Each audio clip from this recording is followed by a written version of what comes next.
Hello, welcome back to my channel. This will be the fourth video on gravitation, chapter 8, class 11 physics, and in this video I'm going to talk about the escape velocity. Now, if we throw a stone vertically upwards, it falls back to the surface of the earth after attaining a height depending upon the velocity of projection. If the stone is given a sufficiently large velocity to overcome the gravitational pull and the resistance of Earth's atmosphere, then it may escape the gravitational pull of the Earth and never return to Earth. So, the minimum velocity with which an object must be projected upwards so as to enable it to just overcome the gravitational pull is known as escape velocity. Now let us derive the expression for escape velocity. Consider that Earth is a sphere, a uniform sphere of radius r. So let's say the radius of the Earth is capital R and mass m. Suppose that a body of mass small m is at a point P. So let's say that a body of mass small m is at a point P, and let's say that this point P is at a distance of x from the center of the Earth. Then, according to Newton's law, the force of attraction between the two bodies will be given by F is equal to G, where G is the universal gravitational constant. So G, product of the masses of the two bodies, mass of the Earth into mass of the body by square of the distance between them, between their centers. So that's x squared. Now, suppose the body is displaced through an infinitesimally small distance to another point Q.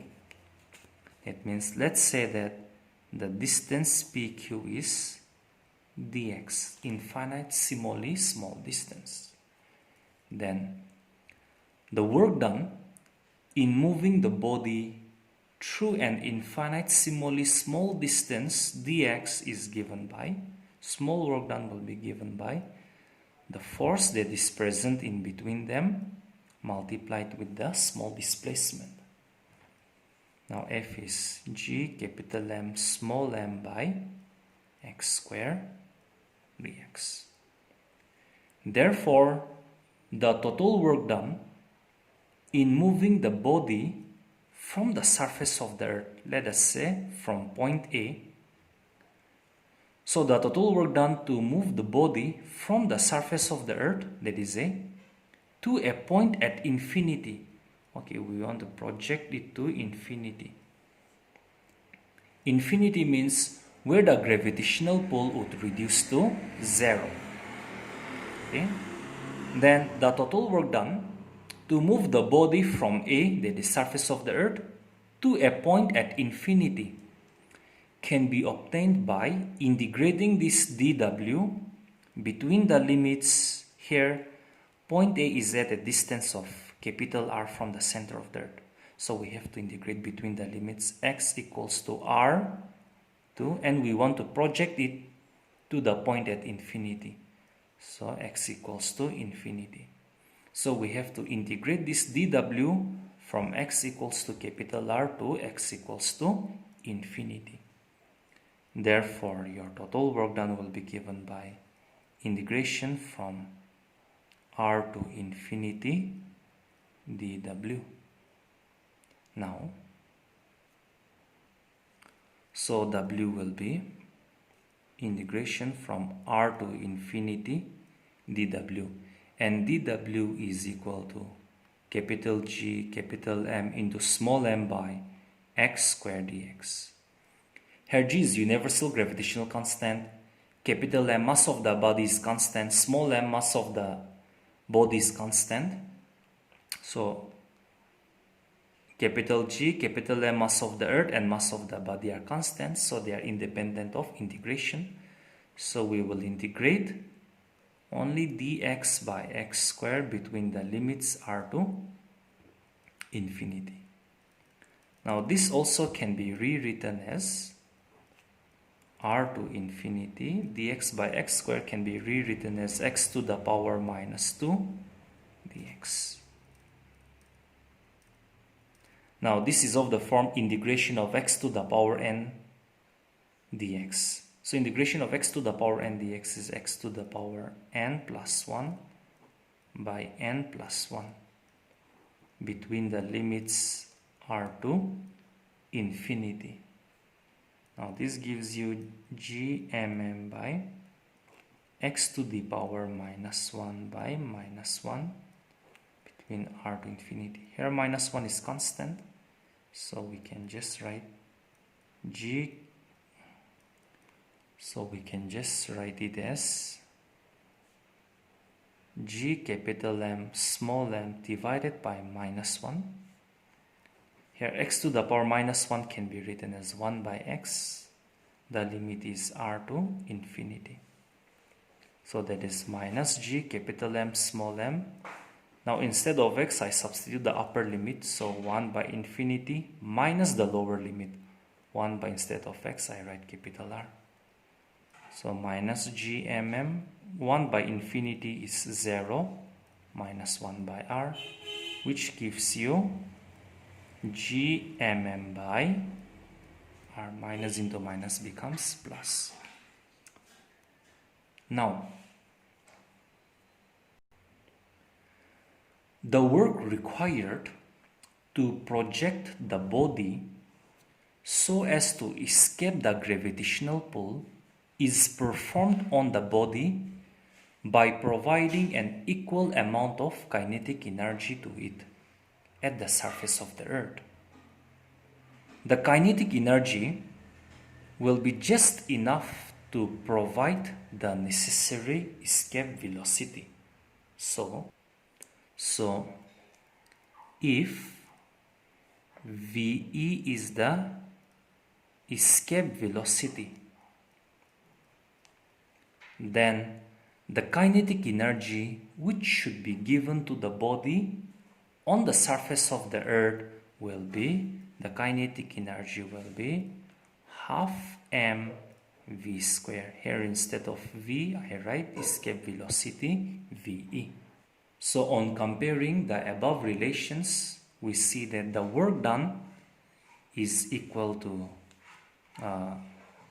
which was g capital M small m by r. So this kinetic energy half mve square must be equal to the total work done, that is g capital M small m by r. So small m cancels from both sides, so ve square will be twice of gm by capital R, or ve will be square root of 2gm by capital R. Suppose this is your first equation. Now, we know that the expression for acceleration due to gravity on the surface of the earth is given by g small g is equal to capital G capital M by r square. So this relation also gives you gm will be now g into r square. Now I'm going to use this relation in equation 1. So equation 1, your equation 1 becomes your VE is equal to square root of 2. Instead of capital G capital M, I replace by small g r square by r as it is in equation 1. So 1r gets eliminated. So VE will be square root of 2gr. Thus, we find that the escape velocity does not depend upon the mass of the body to be projected.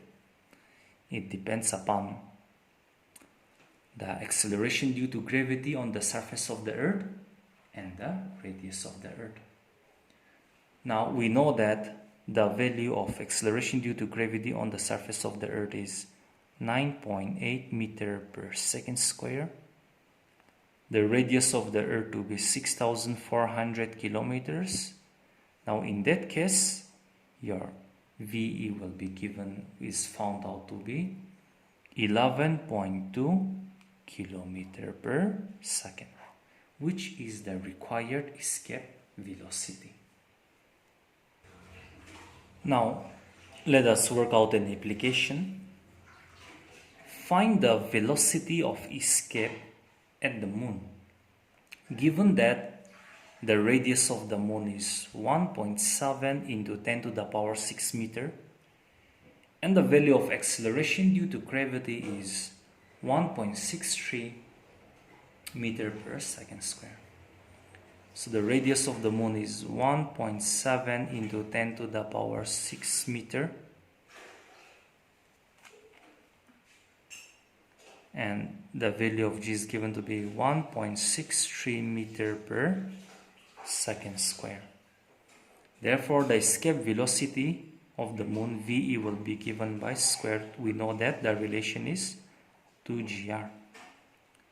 So square root of 2 into small g, 1.63 into radius, 1.7 into 10 to the power 6. So as you solve this, okay, square root of 10 to the power 6 will be 10 to the power 3, because 10 to the power 6 can be written as 10 to the power 3 to the power 2, so square root cancels out, so 10 to the power 3. And if you multiply 2, 1.63 and 1.7, it gives you the result to be 2.354 velocity, so meter per second, which is the required escape velocity on the surface of the moon. So another practice question. Determine the escape velocity of a body from the moon. Take the moon to be a uniform sphere of radius 1.7. Okay, there was some technical difficulty which was insane. So a practice question, okay, for you to try out. Determine the escape velocity of a body from the moon. Take the moon to be a uniform sphere of radius 1.74 into 10 to the power 6 meter and mass 7.36 into 10 to the power 22 kilogram. So radius of the moon is given to be 1.74 into 10 to the power 6 meters.